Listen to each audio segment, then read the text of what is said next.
centers. That's what we're talking about today. Just love them. Well, some people are fine with them, and some people are very, very upset about data centers.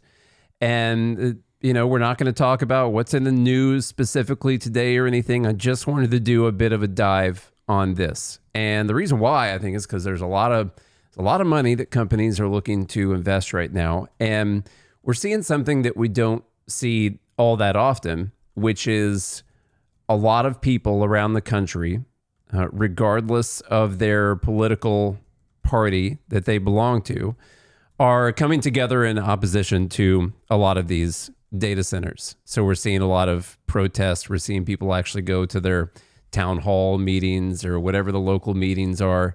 And I saw someone comment on a post we made that it's like, oh, you guys support data centers? Did they? Yeah. They were upset about it. I was like, I honestly, at that point in time, which was yesterday, I'm not arguing for or against. I was just pointing out all the data centers I saw in Gary, Indiana that were causing the power outage. That was it. And we're still not going to argue, just so you know, after this, I won't argue in general for or against. It seems to be that each one needs to be judged on a case-by-case basis. But that's not what's happening right now. Not based on the color of the data center, but its characteristics of what it does. Exactly. And what it consumes. Speaking of Gary, you brought up Gary, place in Indiana. I promised on Monday that we would have an answer for this, and I would like to deliver on this promise. So there's a couple posts that I saw going around.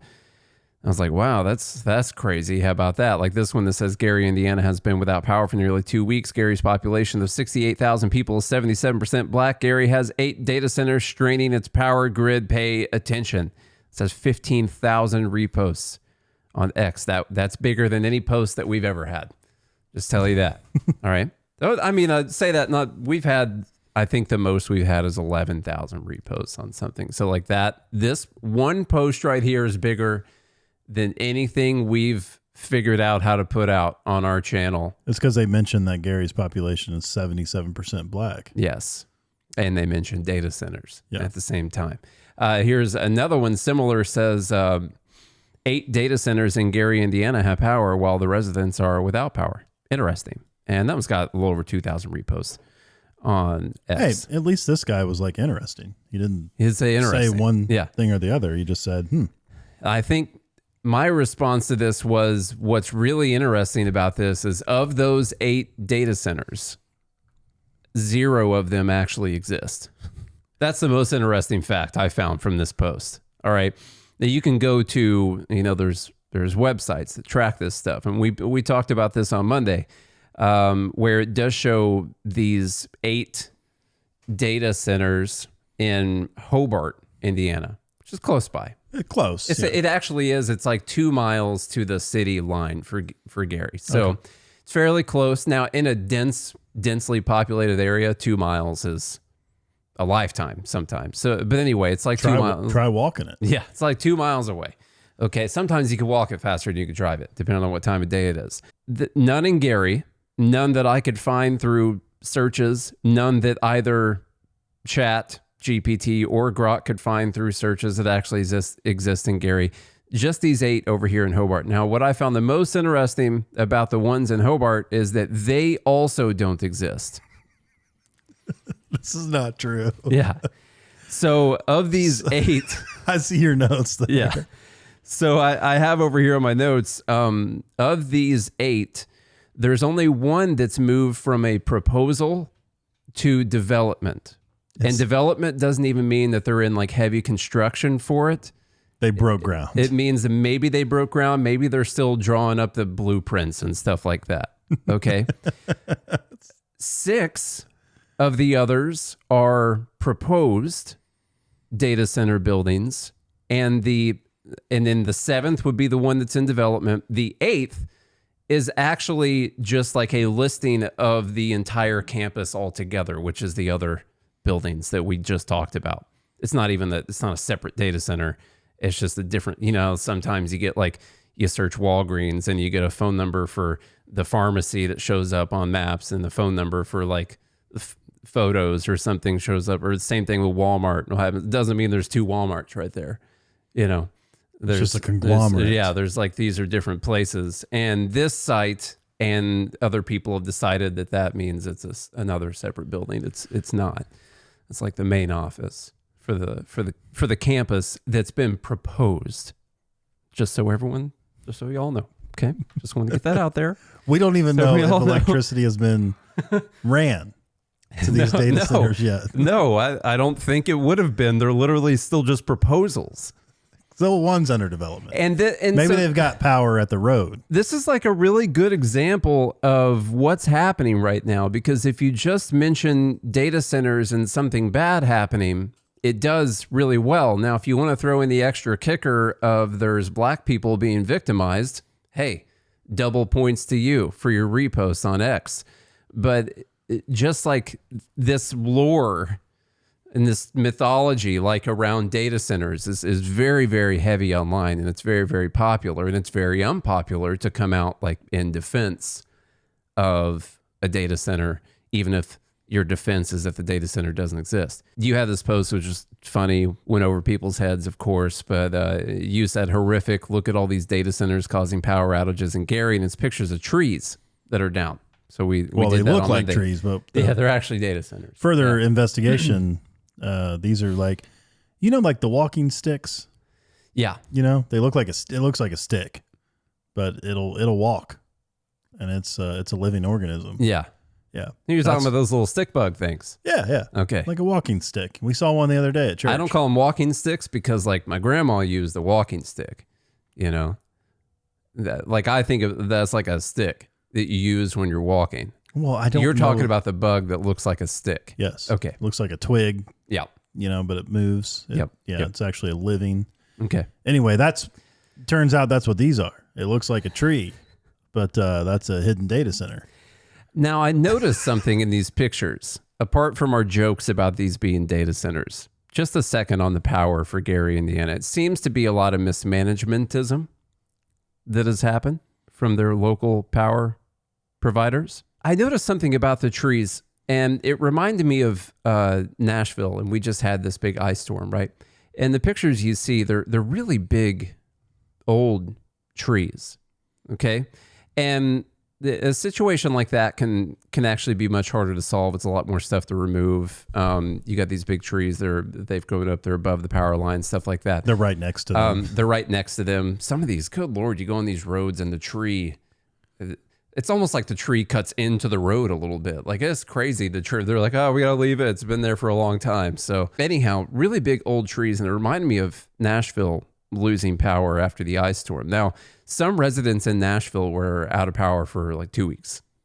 Okay? Some were months. Yeah. And if you lived in the area, what you sort of noticed was that the areas that had the most damage from the ice storm and had the longest issues with power were older areas of town, areas of town that had much bigger trees. I know this sounds crazy, but like your older area now in Nashville, an older area like that with big trees is in the nicer areas of town where like the money lives in town because it's really nice. Old money. And old money. Yes. And the new money places, like where we live, our trees were just planted like when the neighborhood went in. And so actually on my side of town, like the poor side of town, we never lost power. And actually my side of town's like almost all black. And the area of town that lost power for 2 weeks or so, depends on exactly your situation, was mostly white. And so it turns out it might not in fact be the color of the people who live in the area. It could be the size of the trees and whether or not there's been planning from your local power providers on what would happen if something happened to this tree. And if they're cutting the trees back, cutting the limbs off, stuff like that. I've always heard, though, it's not the size of the tree, Yeah. It's the ability. It's how you use it. The tree's motion in the wind and how it flows. Yes. But you're saying it is the size of the tree that matters. When it comes to this specifically, size does matter. It seems that's like an observation from what I observed in the issue we had in Nashville, which was that the old money parts of town with the big old trees were the ones that lost power for a couple weeks. And the new money cheap part of town were the ones who didn't lose power or lost it for like a day or two. So, one could argue that during that period of time, you were richer. Absolutely. Than the rich people. Because you could do things the richest people couldn't do. I could take hot showers. You had energy. Yeah. Do all kinds. I could heat my home. Your meat stayed frozen in the freezer. I had all the meat. Also, as How we did it know, feel to be so rich? It felt really good there for me. I felt privileged. You know, the inequality just brushed from me, not even through me or over me like it normally did. It was coming from my house and to just theirs. Went right over to those privileged people. Yep. Okay, so to data centers. As I mentioned, there's a lot of backlash around the country. Here is a good example of what it's starting to look like at some of these local town meetings. This video has been going fairly viral over the last couple of days. This is a report from, I believe, ABC, because that's what it says right there at the top. We are playing this because we feel like it has been put into the public domain, and this is commentary based on a viral clip that happens to have an ABC logo at the top right corner of the video. We're going to talk about it. We're going to provide our own value in relation to the clip. We're not trying to pass it off as our own. Here we go. We do not want a data center in this county. This morning, the bipartisan backlash against the rapid build-out of AI data centers is exploding and shaking up the midterms. We do not consent! Our team witnessing the outrage across the country. We need clarity, and we need it now. At this town hall in rural Franklin County, Missouri. This has already been going on for 3 hours, no sign of stopping. For 13 hours, hundreds of residents protesting two proposed data centers, worried they will spike utility bills, drain water resources, and destroy farmland. You will ruin the very best part of Franklin County if you allow data centers to be built on this land. Across the U.S., tech companies are pledging hundreds of billions of dollars to build these facilities that keep the internet and AI running, promising jobs and big investments in the communities. But the public outcry is now forcing candidates in key races in the midterms to backtrack. Just last fall, Texas Republican Governor Greg Abbott called his state the epicenter of AI development. Now he's putting a freeze on new data centers, telling our Jonathan Carl on This Week the tech companies dug their own grave. If you're a data center and you want to operate in Texas, you have to first get the approval of those in local communities. In Pennsylvania, Democratic Governor Josh Shapiro had promoted data center investments just last year. Now he's imposing new restrictions on them. You don't want these irresponsible, burdensome, reckless AI data centers in your community. And I want you to know, I hear you.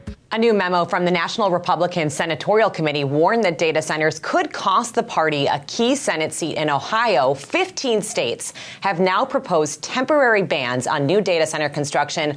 A lot of this opposition coming from grassroots local movement. It seems like you can get a group of people together to be angry about something. You can. That's what I was thinking too. That's almost where, when I was putting all this together, I was like, why are we even doing this episode? Like, who cares? You know, well, a lot of people care about it, first off. And if people are out there saying stuff that isn't true, I want to say, I want to bring that up. I think things should be based on the truth. I feel slight embarrassment for people holding some of these signs if the things that the signs say aren't real, you know. I guess that's on them. But it is how they feel. It is how they feel, and those feelings should be validated, I guess. And they can't, like, why do they feel this way? You should talk about that. But yeah, like what you brought up, people will organize on issues that they decide are important enough for them to care about.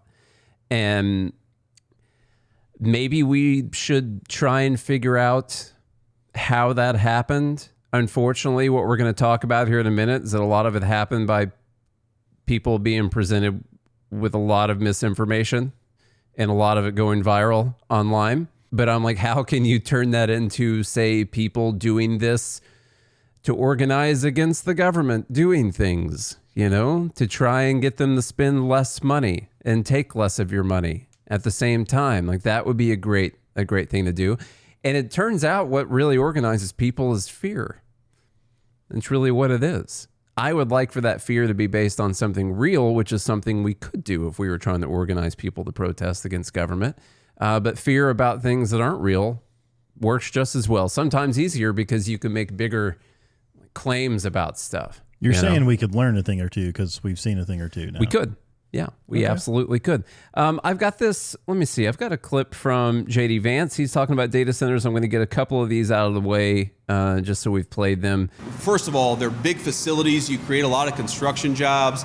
And this next generation of the technological revolution, you need those data centers to make that run. Those data centers are like the gasoline of the technology revolution that we're going to see over the next 75 years. And I don't know about you all, but I want America to win that technology revolution. I don't want China or some other country to win it.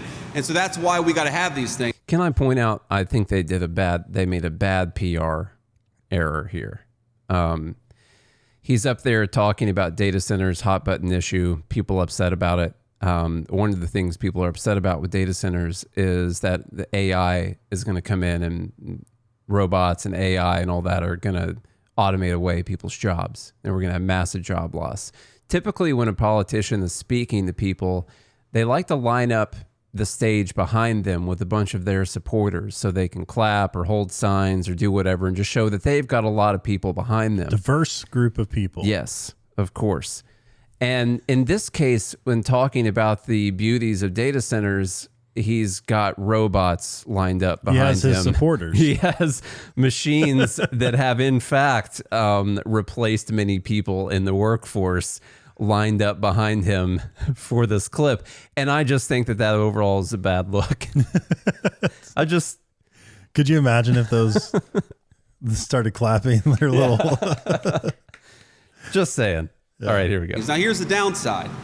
If those centers are built and the local governments aren't ensuring that there's enough power for those data centers, then it's going to increase electricity costs for everybody else. And so what we think the data centers have got to do is they've got to work with the local governments, with the state governments, and in the federal government, we are trying to do everything that we can so that if you build a data center, for example, you can just build a power plant right next door. What I think we ought to be working towards is you build those data centers and electricity costs come down for American citizens instead of going up for American citizens. The data centers can afford it. We got to make sure that they're good neighbors so that when they come in and build these great buildings, the people in their neighborhood, the people in their community benefit too, and that's through lower power. That's the best way they can be good neighbors. I agree with a lot of stuff he said in that. I'm going to bring up what I think is a Now, how do they accomplish that? By building power plants next to them? Power plants or small modular reactors or nuclear reactors. And what he's saying is that the data centers will pay more for their power because they can afford it? No. So, maybe in part of what he was saying there, if they have to build... There's two really big issues with the data centers. There's the water usage and the power usage. People are worried that they're going to take all the water and that they're going to increase everyone's electricity bills. Okay. And so if they come into a grid that's like already close to maxed out, they might have to build a lot of new transmission, power generation, stuff like that. And some of that new build cost then gets filtered out to all of the customers in the area because they've just built new power generation for technically the entire area. Although if it weren't for the data center coming in that needed all that power, they might have just been fine with the power generation that they had already. And so the argument would be if you came in and you caused them to have to like build new power generation of some sort, then you should bear the cost of that happening. That makes some sense in your head unless you're like, well, what's the difference in doing that or like any other business or say like 1,000 people deciding to move to your town at the same time? Did they just have to carry the cost of the potential new power generation? I don't know. The other idea is that they're actually able to build their own separate power generation and potentially sell it to people as well as actual power generation. And I think that's a way better idea. And I think that's the way that we should go. And I think personally, they should pick a company like Oklo or New Scale Power, one of those to provide some of this power generation for them. Not because you're invested in those companies, just because they're good companies. Yeah, just because I believe in what they're doing. Some of this conversation was spurred by some polls that I saw that came out. So this shows like, do you support or oppose the following types of projects being built near where you live? Under strongly support or strongly oppose. Coal is like the lowest one. It's got the strongest opposing number. 34% strongly oppose, 12% strongly support. And if you look at this same poll when it asked about data centers, sorry, it's not the exact same poll, the exact same people. When it asked about data centers, what you'll find in August of 25, about the same amount of people support data centers as they would a coal power plant being built next door.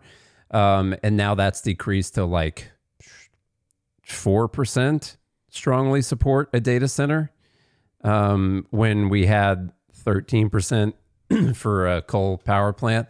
I was like, wow, that's pretty crazy. Look at the strongly opposed. Like 61%. 61% strongly oppose this. What was it for 34% strongly oppose coal? So it's like, is it worse than your coal power plant or whatever they're talking about? And so I just think it deserves a little bit of scrutiny on what people are upset about. Most people are worried about the resource usage, energy consumption, water consumption. That's the big thing you always hear about, which is what we're going to spend some time on.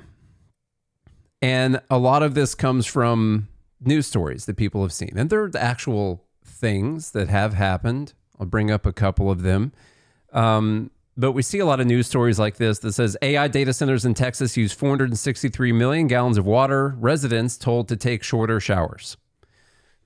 Now, you know, if you want to be clean, yeah, you need to be less clean. Yes, slightly. That is accurate. So you get a headline like this, and in the headline, it doesn't say that the 463 million gallons was over a span of 2 years. Okay, that's still a lot. It's a lot of water. And people imagine how much water this is. Like, holy crap, that's a whole lot of water, man. It turns out that it's like nothing water when you compare to how much water gets used all of the time. Okay, so in Texas, you're talking about 4.7 trillion gallons of water, and this is just from 2021 being used in a year. All right. That's 13 billion gallons just per day. Now, remember, this story was about them using 463 million gallons of water, and that was over 2 years. So they're using 13 billion gallons of water per day. This means data centers use 640,000 gallons per day, or about 0.004% of the water usage per day, which is the same as about 1,600 people in Texas. And you would never see a story that says 1,600 people have moved to this area of Texas. Residents asked to take shorter showers. You know, that's not as cool of a headline. Right. It's just not. But it's like roughly the same thing. The thing I've learned throughout all this is that we're not good at headlines and causing fear and things like that. No. Yeah. We seek the truth too much. Yeah, like honesty. As far as this business is concerned. Honesty is a burden, you know?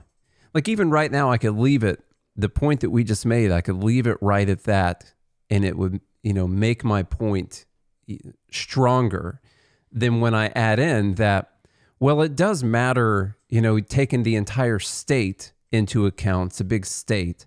It is important to mention that like the data center use comes from a couple data centers in a local area.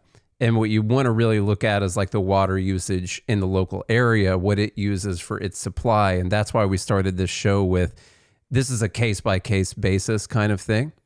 And that's how each one of them should be judged. And they're not being judged like that. They're being judged as all of these are bad. They're going to dry up all of the water and double all of the electricity prices, and everyone's going to die. And I just think that that's slightly hyperbolic. Slightly? With the actual, just a little bit. It's But like I a mean, little you're right. hyperbolic. In a town of 16, let's say a town of 1,600 people, this data center was built. And then it's like you doubled overnight, essentially, by flipping the switch on this data center. There's maybe something you can investigate there. I think that is perfectly fine. And maybe something is happening in that particular town. But as you said, we have to judge these data centers by their characteristics. You do. Not that I think most of them are white, which is probably racist. Yeah. And the thing I think is important is like that example you just brought up. That's a good one. You got a small town, 1,600 people. Now it's probably got the water infrastructure to serve like those people, or maybe a little bit more, or maybe it's even pushed to the brink right then. And then this comes in and they got to build like new everything for bringing water. Okay. I think that's a good case of the data center needing to pay for all of that stuff that just got built, and not all of those new costs being sent out, divided by like, okay, data centers like, all right, we'll take our share, which is one. And then the other 1,600, like we'll split this 1,600 in one ways. What do you guys think about that?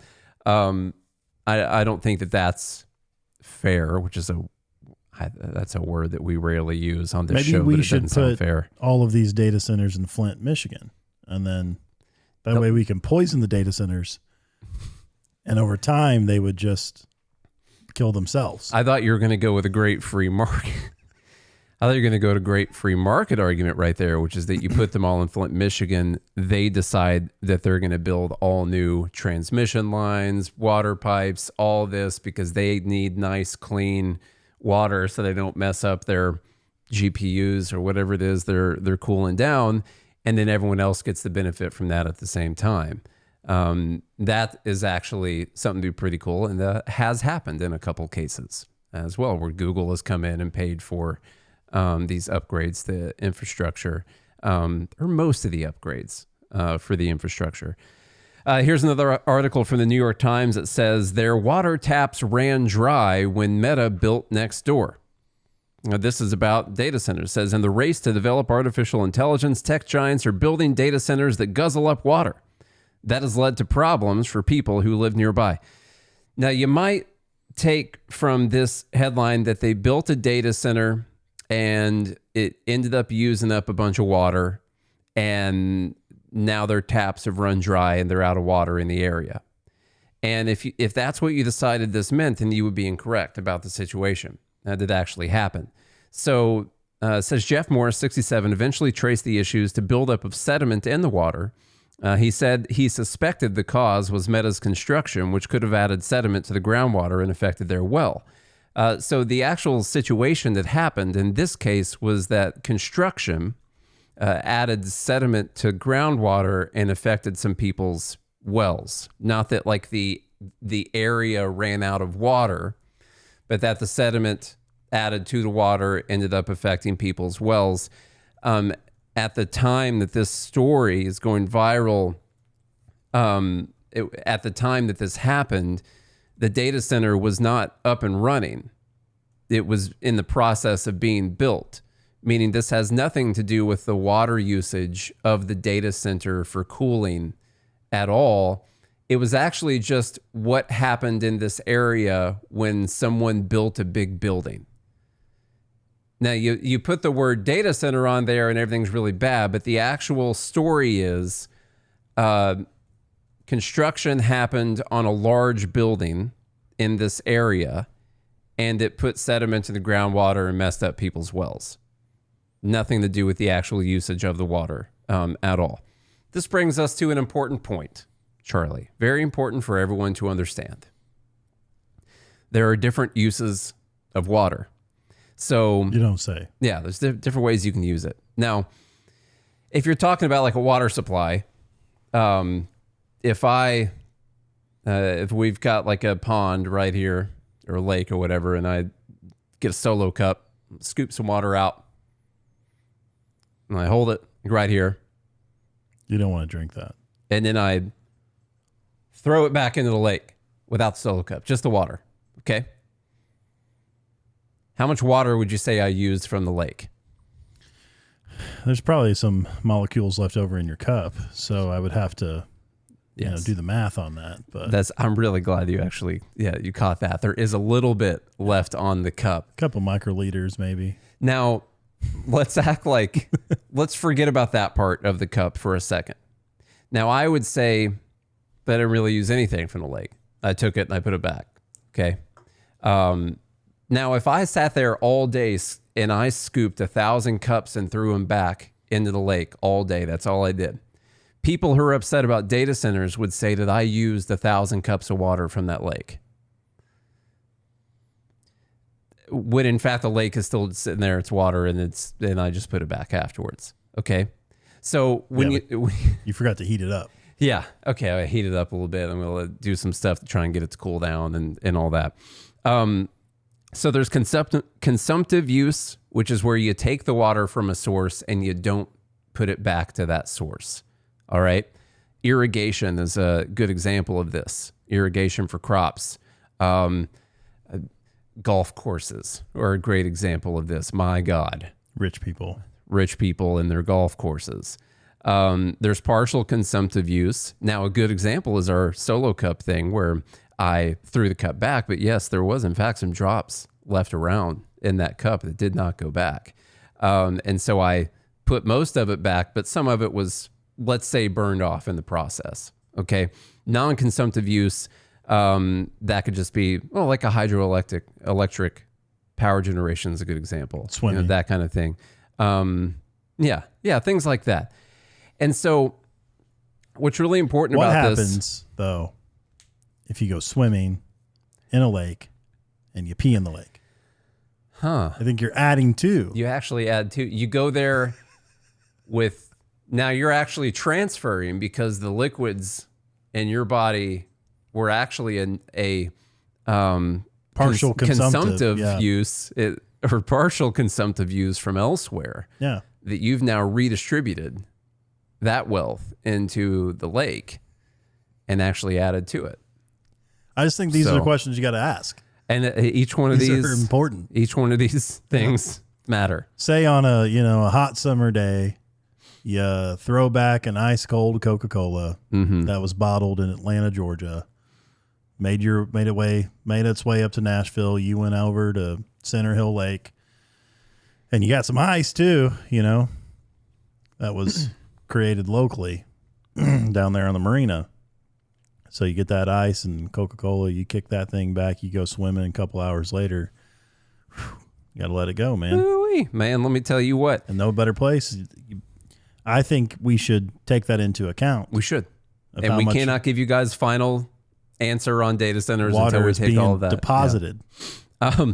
Okay, next thing. So we talked about there are different uses of water. That is important. It does matter whether or not you take from a source and put it back, or you take from a source and you put it over there. Maybe eventually it makes its way back. Hell, the water made it there at one point in time, and so maybe it's going to make it back there later. Maybe it's going to go somewhere else. Probably down to that Gulf of America eventually is where a lot of it's going to go. Power plant water consumption is, the majority of it is non-consumptive use. You might see it on a lake or whatever. They've got ways of returning this water back to it, or otherwise they'll just drain all these things dry. So they've got a way of returning this water back to the source. The majority of the power generation from thermal power generation is non-consumptive use. This is important for the next part, because when people talk about the water that data centers use, most of what they're talking about is what is used by the power plants generating the electricity itself. And so when they talk about here's how many gallons of water this data center used, less than 10% of it, probably more like 3% of it, was actual on-site water use. The rest of it was cooling of machines or something like that. The rest of it was used by the power plant generating the electricity. Now, what did we just learn is important about that? Most electricity generated at power plants, most of the water used is non-consumptive, meaning it is returned back to the source where they're generating the power. Okay, so now you have to ask the question, is 97% of the water that people are quoting being used by data centers, the fact that they're using it and it is returned back to the source and it's not even used on site, most of it is by power generation, is that something that like everyone has to take into account and freak out and think that they're going to dry up our water supply? I mean, based on that information, I would argue nay. Probably nay. Yeah. You know, it says the vast majority, 90%, maybe 90% is withdrawn freshwater, not potable. How do you say it? I think it's potable. I've heard it both ways. That is indirectly offsite used in non-consumptively in power plants, being returned to the source. Maybe 7% is withdrawn freshwater, not potable, is a consumed, evaporated, indirectly offsite in the power plants to generate the electricity AI uses. Maybe 3% is withdrawn freshwater that's then treated to become potable, used directly on site in physical data centers themselves and consumed after, not returned to the source, evaporated. So maybe it's around 3%. But what happens when water is evaporated? It goes into the clouds. Is it not returned? Well, you gotta be like, how did that water get to that source in the first place? Yeah. You know, seems like it probably came from some rain or some other stuff that was happening. And so, yeah, it is like somewhat being sort of redistributed like that. Then we got charts like this, which I know will be kind of difficult to see here on the screen. I'll make it just a little bit bigger. You can see the comparison in the water usage between things like thermoelectric power, mining, forest products, household leaks. Good Lord. It's a lot of leaking. Livestock, steel, golf courses, all sorts of stuff like that. And down here at the bottom, you would see data centers down there. Okay. Mm. Of all things that I've seen about the data centers and that I've read about, and I've spent a lot of time, it wasn't just like using AI to tell me stuff. I actually found that wasn't super useful, although I did enjoy burning up that water. I actually found some sources and went through a lot of did a lot of reading. Well, you're using the tool. Yes. The course is going to tell you good things. I know. That's why I couldn't trust it. I think it was biased. Exactly. It's the thing that keeps it alive. The water use seems to be the most fake out of everything that I've seen. So the people complaining about the water use are probably using some very much juked stats on these. I didn't say Jude stats, by the way, just saying for the algorithm. Okay. Juked. you know what I mean? And so that seems to be the most fake thing overall. That's not as big of a problem. Water use in Maricopa County, that's over there in Arizona. Here's how much water they use total. Here's how much the golf courses use. And here's the line that you can't see, which is the data centers. Tax revenue per gallon of water used. Data centers bring in obviously way more tax revenue per gallon of water used in that. There are, like I brought this up, Google's contributions to the city water system. This is actually from the city site. They're paying for infrastructure needs, transfer water rights to the city. Google pays full water rates, infrastructure agreement, whatever. So people are figuring out like we need to have them pay for like upgrades to our systems. Oh, and by the way, they're willing to. Oh, yeah. Yeah. For sure. The CBA for them is that, okay, we'll invest however many millions of dollars to upgrade the infrastructure. And on the back end of that, we're going to be able to make this many millions off of that investment. And so yeah. I mean, you do like this, counties and cities do this all the time. And what they do, by the way, is basically they hold the deposit. For instance, if you're going to build a new development, okay, especially here in Nashville, if you're off of let's say a 2-lane highway, one of the things they require you to do is build a turn lane into that development because you're going to have more cars going in. They require you to build sidewalks and different things like that. And so what the county will do is hold bonds from the development company and say, hey, once you build these things to our certain specifications that you agreed to, then we'll release the bond money back to you. So this happens all the time, whether they have to do it for electricity or anything like that. They have to run power lines. They have to build roads. Whatever the case is, this happens all of the time. And companies are more than willing to front the cost of that because they're going to make dollars on the back end. It's a win-win for everyone. It really is a win-win. And that's another reason that it matters that people are just like reflexively so anti the data center every single time because, well, I'll get to that here at the end. Well, I think if I can sum it up generally, I think my thought is on this whole thing is I think people are generally scared about, let's say AGI, which is artificial general intelligence, where it becomes smarter than humans and eventually takes everyone's jobs, and you have robots running the world. And Terminator, some people go the Terminator route. Some people are just like, well, what are we going to do? And so I think people are generally they're scared of that world because they don't know it or understand it. And I think so. What's one way in which you can attack that fear is join a support group that's against something that fuels that world, which is data centers. Yeah. I think that's really what's happening. And then, there may be some credibility to that. We don't know really, like once these machines do become smarter than humans, which I think will happen. What is smarter anyway? Are they going to be able to think or dream like humans do, come up with new ideas? I don't know. Are they going to be able to understand vast amounts more knowledge than a single human can? Of course, they're already there, basically.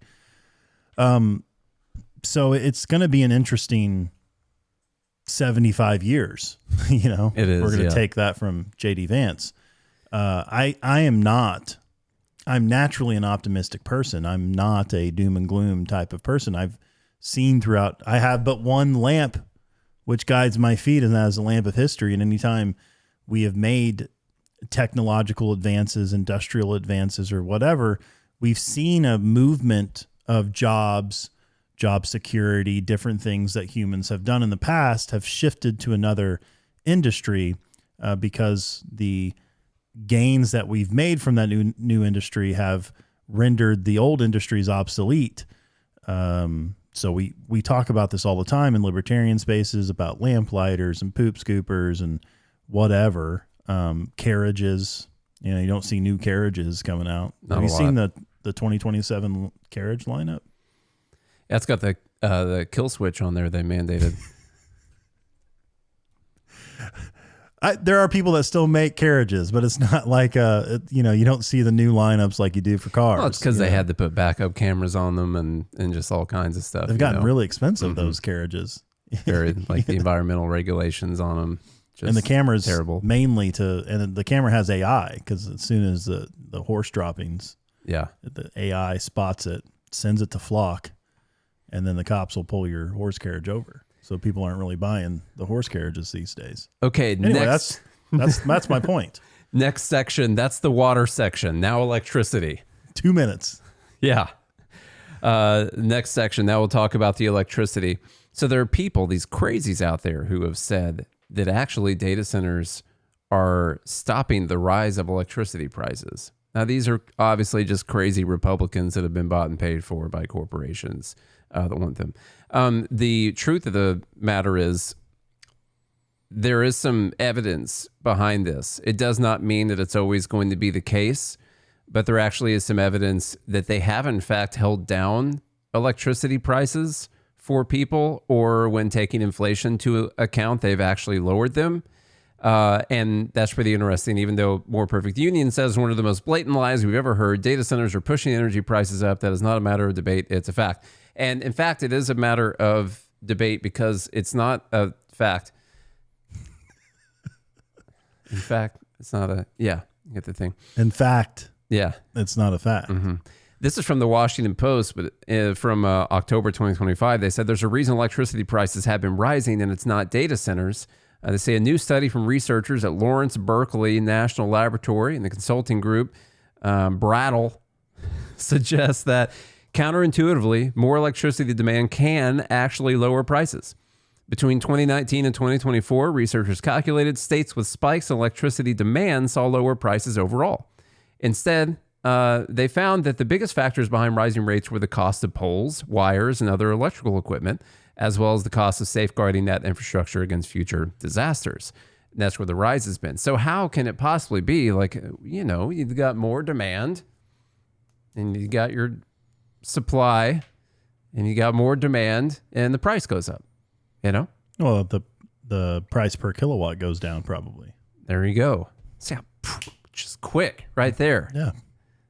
That's just off the top of my head. I know. I haven't read any of this. So from the study, they say we estimate for every 10% increase in data center capacity, average residential retail prices fell by approximately 0.4%. They say from 2019 to 2024, the average residential customer lived in a state where data center capacity grew 160%, which caused their rates to fall by 6%. There's they got data on this kind of thing on this chart that we're looking at right now. This line right here would be 0 cents per kilowatt hour. Below that, it is going down. Above it, it is going up. And as we go over to the right, that is their total. Let's see, what is that? That's demand growth. Demand growth. Okay. Yeah. It's at first, I was like, North Dakota demand growth. No, it's the whole thing, demand growth. And here's the zero line for that. And you actually see as the demand growth crosses over the zero line, most of them are below 0 cents per kilowatt hour, meaning they actually decrease with more demand. And the ones that had less demand growth actually went up a lot higher. And of course, California is up there at the top. It's not because they had like less data centers. California's got all kinds of its own problems, rebuilding stuff from wildfires and all kinds of stuff. And Charlie hit the nail on the head with the explanation there. The easiest way to explain, there's a fixed cost for providing this electricity, okay? And it's divided per kilowatt hour that they sell, all right? It'd be like if you had a passenger airliner that could hold 200 people and it's got, let's assume same fuel, same staff, pilots, all of that, gates. There's a cost to operate the airplane per hour. There is a fixed cost to operate this. And that fixed cost can be divided among fewer people. Or if you fill up the plane, it would actually be lower like you would divide that fixed cost among more people. And like that portion of it would actually be a lot less. And so the same thing happens with power, where if you have capacity available, and that fixed cost is getting divided among all of the kilowatt hours that are being used. When you actually use more of it, the person who's using more of it is absorbing a lot of that fixed cost and reducing that amount that the other people are having to pay. So that's what's happening in some places. Now, that's not always the case. It's not always the case that if you use a lot more power, it's going to get cheaper, obviously. If you're at capacity and you're trying to find a way to provide more power, that's a different story.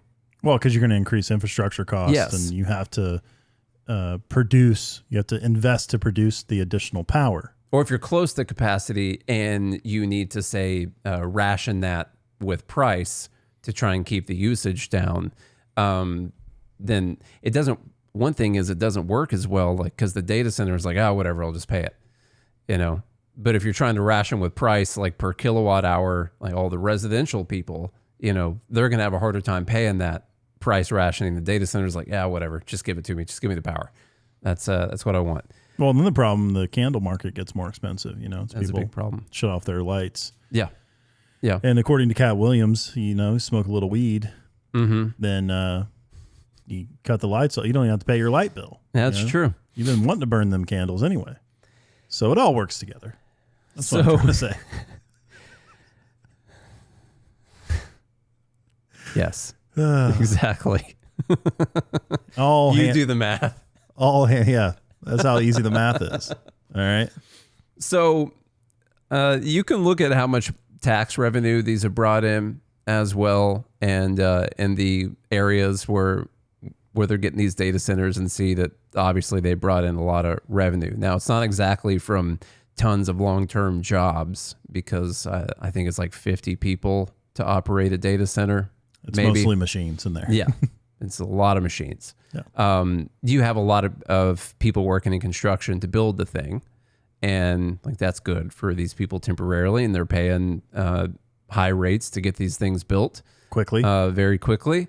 And so that's great for people who are in that industry, of course. And then there's good jobs for about 50 people ish. You know, some places they have a lot more. And so, but I think the average is like 50 people. But there's also a lot of property tax revenue that comes in. Whole lot of property tax revenue. Now, I'm not ever a fan of being like, yay, tax revenue.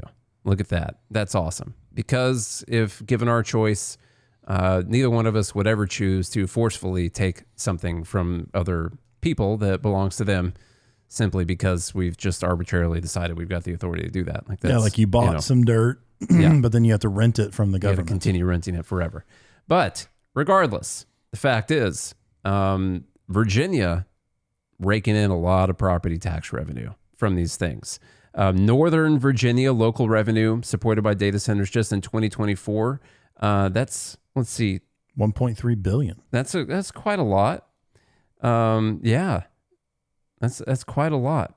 It's coming in, and they've actually put out a stat that says if it weren't for the data centers, the property taxes their residents would be paying would be much higher.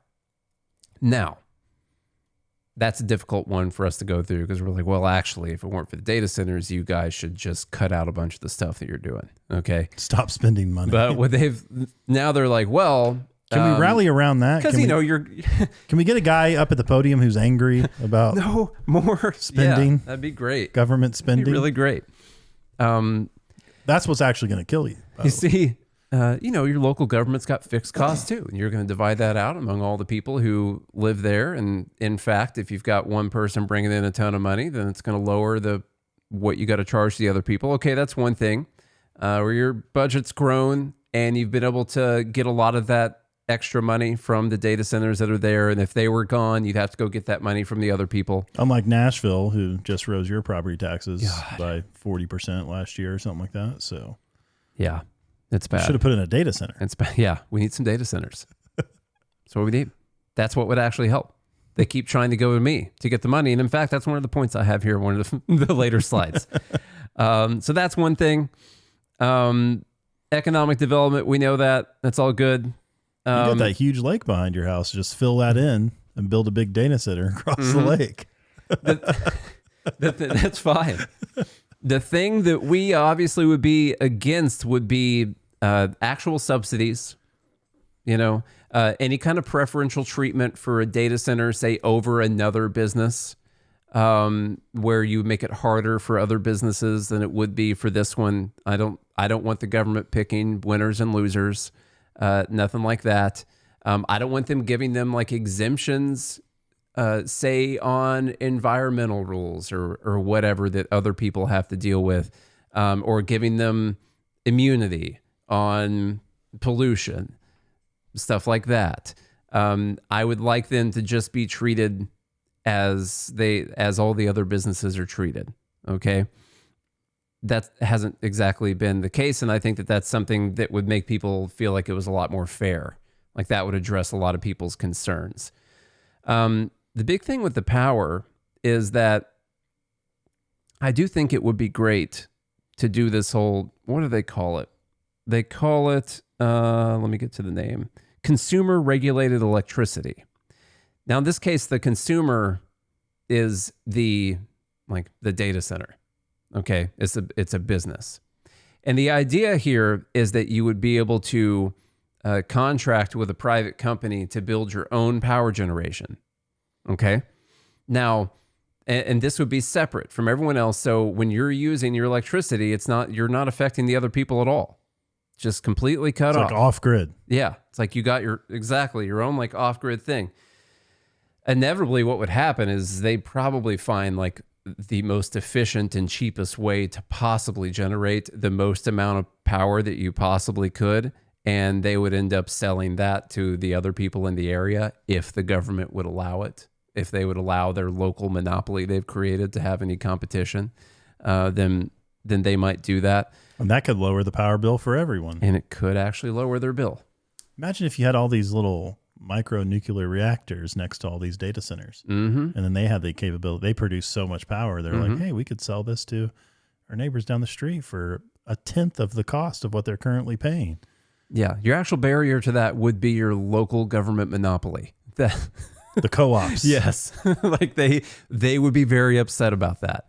But they might purchase power from, if they have extra generation at their modular nuclear reactors, but then they'd or whatever. resell it at the same rates. Yes, that's true. That's true. Maybe the price. And we're not even talking about that there are people actively trying to solve this problem, which is, Elon Musk is dead set on putting data centers in space, and using the energy of the sun, which he calls the greatest energy source we have. We have no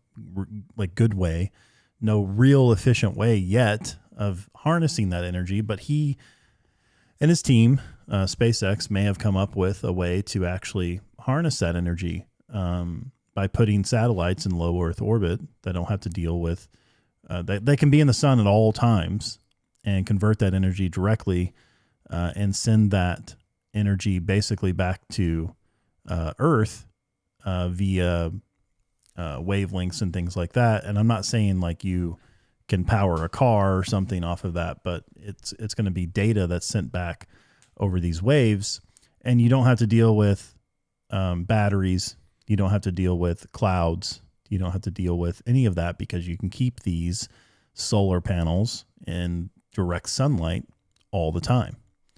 And so that is another potential solution to this uproar or anything that could potentially go wrong here on Earth. That's not even brought up in the conversation. And that, the more like maybe Elon Musk, oh man, we just got to the bottom of it. He's the one pushing all the data center backlash because he wants that investment to go to space. Well, he owns That's X, what it is. So he's promoting these posts. So all these people are actually helping Elon Musk become the world's first quintrillionaire. That's where he's heading right now, because of their data center backlash. And so let me show you, this is an important part of my notes. You brought it up earlier. So I put like some final notes here to wrap it up. Data centers are not always bad and they're not always good. Depends on the specific area they're going in. I would guess that most people are not doing that research into that specific data center and what it's going to do. They're applying this broad, it's just always bad situation to it. It is good that people are taking interest in something, but their reflexive always bad is not correct. And I feel embarrassed for them. And also it's just not the truth. And I do wish that we could find a way to get people to channel that energy and that community towards like something that is affecting our lives every day in general, which is the government. I put in here as a point, people are begging their governments to spend more money and they want corporations to pay for it. And corporations are offering a way to pay for it. They're like, okay, well, we're going to put a data center there. You're going to have the most property tax revenue you guys have ever had. And you'll be able to have like great schools and all this stuff. How about that? And they're like, no, misinformation stuff about this. And it's not true. I don't want that. Wealth tax. That's basically the response back to it. And they're like, well, but we want to build our own power source, And they're like, that's bad. And you're like, why is that bad? They're like, because my government set up a power monopoly here, and I hate like normal monopolies, but when my government sets up a monopoly, it's a good thing because I control it. No. Also, did you watch Stevens' speech at the county commissioner meeting? That was inspiring. It was inspiring. He said it was bad. He slammed his fists on the table. So I follow Steven. Mm-hmm. That guy's inspirational. Power generation is, so by the way, like this is like a fix for a lot of areas. And I was actually going to mention it earlier. I wish they would put some data centers in like the area that we grew up in. You know, those areas are poor, very poor. And they're having a tough time getting anyone to move there because they're in Illinois and they can't compete with the states next to them because and businesses are closing. Yeah, they do everything they can to destroy business in the area. And then they lose all of their, you know, property tax revenue. They can't keep up with any of those services. The schools go downhill, all this stuff. And aside from our libertarian and Capistan utopia, hey, how about we put a couple of these buildings here that magically 10x the property tax revenue you've had over the last 20 years. And you guys actually have like the best services compared to everyone. And, you know, maybe your children grow up knowing how to read good, something like that. Which clearly you didn't. They're just like, no, I don't want to do that. Because it's going to misinformation thing. It's not true. By the way, most people in the podcast don't care, but did you see one of the wineries is closing? Walker's Bluff, yeah. Saw that. In Southern Illinois, simply because their property tax bill for this particular part of their business runs about $180,000 a year just in property taxes. That's a lot. And so here's what's so interesting about government is they project these revenues, right? But this business is closing down. So that $180,000 you were going to get that you're not getting, it's going to be gone. Yeah. They're literally going to flatten the building so that they can go back to paying farm property taxes. Yeah. They're actually, that's the craziest thing. They're going to close the business because they can't pay the property tax. And you would think like, oh, well, now you're out of it. No, you still got to pay the property tax next year. And we still say it's worth that much money. And we still say it's for use for this thing, even though no one can afford to have it do this thing, which means it's not really for use for this thing because it's not possible. It's like if you built like a freaking Starship launch site there, like, oh, we're going to tax it like that. But like, no, it's not possible. Okay, yeah. We can't do it. So they have to flatten the building. So they're actually going to destroy the property that all of that went in, all of that work and money went into, so they can call it farmland, so they can be taxed at a lower rate and not have to actually sell the entire property. We could do a whole show on that. Dude, we could do a whole show just talking about Illinois.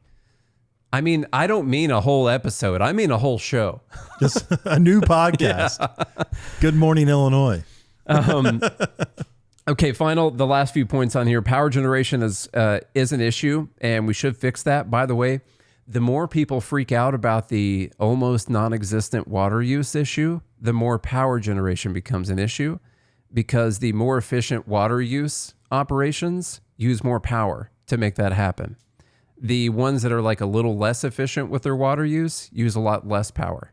And the water use is not even an issue at all, because most of it is quoted from what the power generation uses in the first place. And they're actually asking for more power generation. So on Elon Musk terms, the limiting factor is power generation. And so the power generation is a real issue. We should fix that. And I think that this consumer regulated energy is a good way to do that.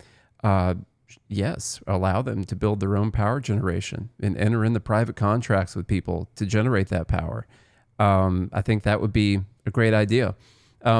Data center water use is tiny compared to other things. And of that use, most of it is from power generation.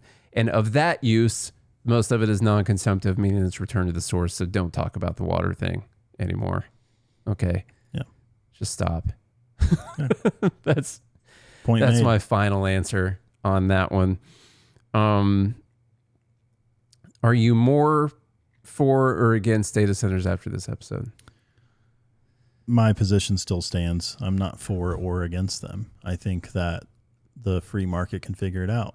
And I think the other bottleneck I would say is government. It's like, because like the limiting factor, let's say, is power generation. Well, what's the limiting factor of power generation? Government. Well, government. Mm-hmm. So it goes back to the same source where, politicians get to centrally control some of these things. They've created, basically all the power in Tennessee and Northeast Georgia and things like that. It's all controlled by the TVA, the Tennessee Valley Authority. whether you know it or not. I don't care if you're paying through Dude, it's massive. Middle Tennessee Electric or NES or whatever the case may be. You like the Tennessee Valley Authority controls all of it, and they have special government privileges to do this. And it's the same way in Florida, and we've covered other parts of the United States and Texas. ERCOT.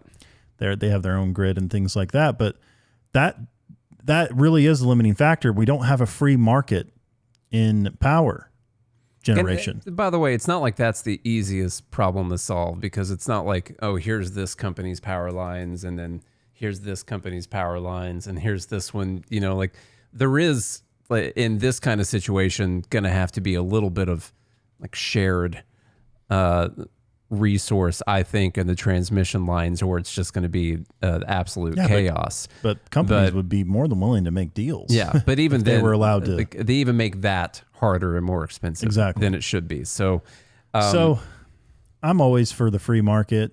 I think ultimately data centers are going to go up whether we like it or not, whether they're in space or on Earth or on the sea. Apparently there's people creating data centers that are going to live in the sea. Okay. Under the sea with the Little Mermaid, I guess. Cooler down there. Possibly, I guess. Maybe they're going to consume this is the answer to climate change, though. The sea levels are going to rise, so we'll put the data centers in the seawater so they use up all the seawater, which will bring the sea levels down. Well, the problem is the data centers are going to displace a lot of water, which could cause sea level rising too. Yeah, Have we looked into that? Well, this is a problem for Good Morning Liberty to solve, and we'll take it back to the lab, the laboratory. Yep. Gonna get back to it. We got to go. So, all right, y'all, if you enjoyed that episode, then share it around. Leave a rating and review on Apple Podcasts and Spotify. Comment, like, subscribe on YouTube. Visit all the links. Nate's fixed them all. JoinGML.com, GoodMorningLiberty.us, all up and running. GodHatesFeds.com for some merchandise. Everything can be linked, or there's buttons on every one of those sites to go back to all the other buttons. Just a lot of buttons. So any site you choose to go to, you'll be inundated with Good Morning Liberty, and that's where you need to spend all your time. So who cares about data centers? GML all day. Just, Good Morning Liberty all day. Oh my God, this is episode 1813. That's how you get your mind right. How many hours that is? It's the only place where the truth is actually talked about. It's not a show of hyperbole, which we might be in the wrong business. Yeah, we will. Even if it destroys our chances of ever becoming insanely successful with this, I will not just be purposefully dishonest with people. Seek the truth. And that literally hurts, like the people who decide to just be as honest as they possibly can be. It's boring a lot of the times compared to the hyperbole. It just is. Yeah, I mean, if we could start a new show, we know the formula. We could start a new show tomorrow called Lindsay Clancy is Not Guilty and be the #1 podcast probably. But can't do it. You just put all the effort we put into talking about less government into speculating wildly about the different people that may have killed Lindsay Clancy's children that aren't her. Call it Patrick did it. Yeah, or something like that. Maybe, Egyptian planes and stuff. Were in the area, so there's no way of knowing. I heard that 11 of the cell phones belonged to Mossad. We should start a show like that to fund this show. That would be fun. And then we could finally do this show. Yeah. All right, y'all. Do all those things I said or don't. I don't really care. Nate does. If you do that, then we'll be back again on Friday for Dumb Believe of the Week. Until then, I hope you have a good day and a good morning, Liberty.